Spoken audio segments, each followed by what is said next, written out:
ամբողջացնել տրանսպորտային ցանցի բոլոր նախորդ վերլուծություններով եկած տվյալները եւ վերջնական որոշման ներկայացնել, թե ինչ վերջնական մոդելի հավելյալ տրանսպորտային միջոցների կարիք ունենք ձեզ ու պարոն Այվազյանին այս հանձնարարականը եւ իհարկե, բայց առաջին փուլով մենք արդեն բազմաթիվ քննարկումներ ունեցել ենք, փորձարկումներ արել ենք, առաջին փուլով մինչև երևի թե աշուն ցանկալի է, եթե դա իրատեսական կլինի,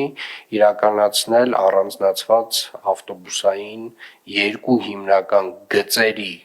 կահավորումը։ Երևանի քաղաքապետը այս հանձնարարականով մեկնարկեց Երևանի քաղաքապետարանի հերթական գործակարգավարական նիստը։ Տիգրան Ավինյանը շեշտեց, որ մայրաքաղաքի տրանսպորտային բարեփոխումների հիմնական նպատակը հանրային տրանսպորտի գրավչության բարձրացումն է։ Մեր նպատակն է, որ մարդիկ ավելի շատ օգտվեն հանրային տրանսպորտից եւ Երևան քաղաքում մարդատար մեքենաների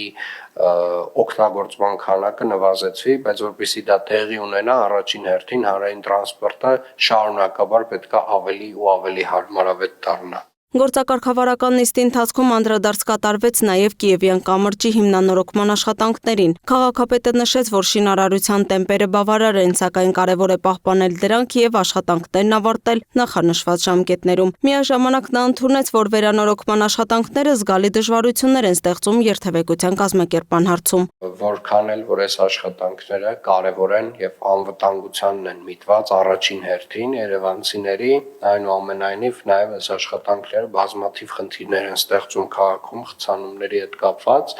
եւ մեր վերահսկողությունը ժամկետների հետ կապված եւ որակի հետ կապված իհարկե աշխատանքի պետք է շատ ինտենսիվ լինի այս առումով։ Նիստում քննարկվեց նաև նախադպրոցական կրթական հաստատությունների վիճակը։ Ավինյանի խոսքով մայրաքաղաքի առավել խնդրահարույց թաղամասերում մանկապարտեզների հետ կապված հարցերին արդեն լուծումներ են տրվել, սակայն դեռևս խնդիրներ կան Էրեբունի վարչական շրջանում, որտեղ միաժամանակ մի քանի մանկապարտեզ փակվել է հիմնանորոգման նպատակով։ Մեր ուշադրությունը, պարոն Թևոսյան, պետք է սևեռենք Էրեբունի վարչական շրջանի մանկապարտեզների հիմնանորոգման վրա։ Տիկին Բաբայանն էստեղ է, Տիկին Բաբայանն հենց բլոկն էլ ամեն դեպքում պետք է իր ուշադրությունը սևեռի Էրեբունի վարչական շրջանի վրա, որովհետև ինտենսիվ աշխատանք անելով այս մանկապարտեզները, որոնք որ նոր նշեցի, մենք խնդիրը փաստացի կամ լուծել ենք, կամ լուծման ընթացքում ենք, ինչքան էլ որ դա բարդ չի եղել, օրինակ Նոր Խարբերդի դեպքը շատ տենց երկար պատմություն էր եւ հետեւապես մեր հաջորդ խնդիրը պետք է լինի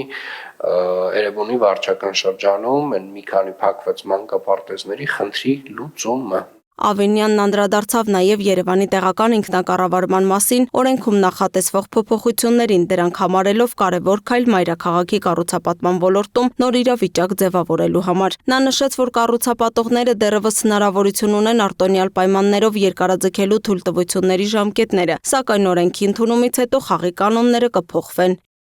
Լուսինե Գրիգորյան, Free News, Ազատ լուրեր։